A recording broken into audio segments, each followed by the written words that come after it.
Halo semuanya, selamat datang di sesi bedah topik kita kali ini. Oke, langsung aja ya. Hari ini kita bakal ngebahas sesuatu yang pastinya seru banget. Kita bakal ngeliat gimana sebuah dessert atau makanan penutup yang kelihatannya super simple, ternyata udah berevolusi jadi sebuah kanvas kuliner yang aneh, luar biasa mewah, dan pastinya di luar nalar kita. Siapkan diri Anda buat petualangan rasa yang gak biasa ini. Coba bayangin ini sebentar aja. Anda lagi gigit cabai yang pedes banget, dicampur sama aroma smoky dari terong panggang, terus disiram pakai susu yang super dingin di dalam mulut Anda. Gimana? Masih kedengaran kayak hidangan penutup nggak tuh? Ini bener-bener nantang cara kita mikir soal es krim kan?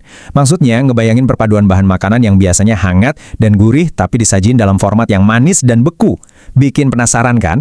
Nah, sebelum kita bikin otak Anda makin muter mikirin rasa-rasa mustahil tadi, kita pahamin dulu nih mekanikanya. Konsep utamanya tuh berawal dari tren es krim gulung Thailand atau yang sering banget kita sebut mesin es krim pan. Secara harfiah, teknik ini tuh bener-bener ngejadiin wajan datar yang membeku sebagai kanvas buat melukis karya dessert Anda. Asal tahu aja ya, wajan datar ini didinginkan sampai suhunya benar-benar ekstrim. Bayangin, minus 18 sampai minus 35 derajat Celcius. Jadi, kalau wajan teppanyaki ala Jepang itu pakai api yang panas banget, wajan besi ini malah sebaliknya. Saking dinginnya, cairan apapun yang dituang ke atasnya bakal langsung beku seketika itu juga. Terus, gimana proses ajaib ini terjadi? Ini benar-benar soal sains yang dipaduin sama kecepatan tangan. Pertama, susunya dituang ke wajan dingin.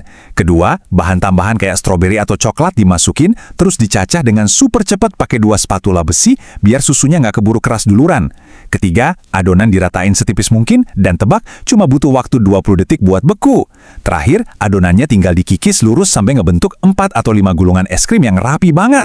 Oke, masuk ke bagian selanjutnya, revolusi rasa. Kanvas kuliner ekstrim di Indonesia. Nah, karena kita udah tahu cara kerjanya, mari kita lihat gimana Indonesia ngerespons tren ini. Ternyata kita udah memicu sebuah revolusi rasa yang benar-benar liar dan berani pakai kanvas buku ini. Selama ini kan es krim identik banget sama rasa manis yang creamy dan menenangkan, kayak vanila atau stroberi ya kan? Tapi belakangan ini, trennya malah putar balik. Kita sekarang disuguhin realitas es krim ekstrim dengan rasa gurih, pedas, bahkan herbal yang benar-benar bikin geleng-geleng kepala. Bayangin aja, dari gado-gado sampai terong panggang. Siap-siap ya, karena kita bakal jalan-jalan cepat nih. Tercatat ada 18 rasa es krim paling nyeleneh di Indonesia yang siap merombak total apa yang kita tahu soal dessert Nusantara. Dari rempah-rempah, sayuran sampai hidangan khas daerah, semuanya disulap jadi es krim dingin pakai inovasi yang mungkin belum pernah sekalipun mampir di pikiran Anda. Kita absen cepat dari yang pertama. Ada es krim tomat manis di Gading Serpong, terus daun jeruk, wijen panggang, sampai serai yang ngasih sentuhan sitrus segar. Tapi highlight utama di sini tuh benturan sensorik dari terong panggang. Ya beneran terong. Sayur yang biasanya buat lauk makan nasi ini sekarang jadi es krim dingin tapi tetap punya aroma bakaran yang khas. Atau berani nyoba es krim coklat cabai dari Bali? Bener-bener ngawinin rasa manis sama panasnya cabai dalam satu gigitan beku. Lanjut lagi, ada bunga rosella, terus jahe yang anehnya tuh ngasih sensasi hangat di perut biarpun bentuknya es krim dingin. Ada juga rujak dan pisang goreng serikaya. Tapi tunggu, yang paling mind-blowing itu kemangi. Daun yang biasanya cuma nemenin pecel lele ini sekarang malah jadi bintang utama di es krim. Oh, dan jangan lupa, ada temuan di kawasan Blok M, perpaduan manisnya sirup maple sama beef ham atau daging asap. Asli, gurihnya dapat banget. Dan akhirnya kita sampai di puncak keanehan daftar ini, rasa-rasa yang beneran nguji mental. Ada es krim pandan bika Ambon, minuman soda badak khas Medan, jamu tradisional dari Jawa Timur, sampai tolak angin dari Jakarta. Tapi yang paling merusak logika kuliner kita adalah hadirnya es krim rasa mie instan dan gado-gado. Anda nggak salah dengar, saus kacang gado-gado sama mie instan gurih yang biasa kita makan anget-anget, sekarang disajiin jadi es krim. Luar biasa kan? Sekarang, mari kita pindah gigi. Dari rasa ekstrim, menuju kemewahan ekstrim.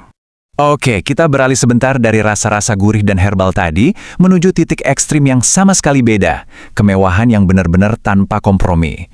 Kalau di Indonesia, eksperimennya fokus ke rasa yang ajaib. Di Amerika Serikat, eksperimennya fokus ke visual. Coba lihat kedai Snow Police di Anaheim, California. Mereka ini ngambil satu kon soft cream vanila biasa, terus mereka bungkus seluruh bagian luarnya pakai lembaran tipis emas murni 24 karat yang beneran bisa dimakan. Udah pasti, kemewahan ekstrim ini harganya lumayan bikin kaget. Satu porsi es krim yang ngerjainnya super teliti ini dibanderol $14,95 atau sekitar Rp205.000. Kok bisa semahal itu? Karena prosesnya ribet banget. Butuh waktu sekitar 8 menit penuh cuma buat nyiapin satu es krim. Dan kedainya bahkan harus ngelatih stafnya secara khusus biar bisa nempelin emas itu dengan sempurna tanpa sobek. Terus pertanyaannya, ngapain orang mau bayar mahal buat es krim ginian? Jawabannya gampang. Seperti yang dibilang sama salah satu pelanggan, ini tuh super lezat dan menyenangkan. Sangat berharga untuk unggahan Instagram. Biarpun mahal, es krim topping emas ini laku keras. Apalagi lokasinya deket Disneyland. Ini bukti nyata kalau sekarang estetika visual di media sosial itu sama pentingnya atau bahkan lebih penting dari rasa es krimnya sendiri. Ini udah bukan cuma sekedar makan dessert, ini soal gaya hidup. Sebagai kesimpulan dari sesi explainer kita hari ini, fenomena ini ngasih lihat kita satu hal yang keren banget.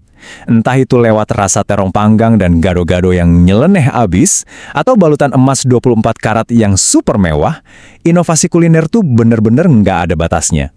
Es krim udah berubah dari yang dulunya sekedar pencuci mulut yang manis, jadi sebuah ruang bermain buat eksplorasi rasa, dan ngasih kejutan sensorik buat kita semua. Nah, setelah ngelihat semua variasi luar biasa dari awal sampai akhir tadi, saya mau nutup sesi ini dengan satu pertanyaan buat Anda. Kira-kira apa nih rasa ekstrim yang beneran berani Anda coba? Apakah Anda cukup nekat buat nyicipin es krim cabai? Atau berani nggak lidah Anda nerima es krim rasa mie instan? Pilihan ada di tangan Anda. Teruslah bereksplorasi dengan rasa, dan sampai jumpa di sesi bedah topik kita yang berikutnya.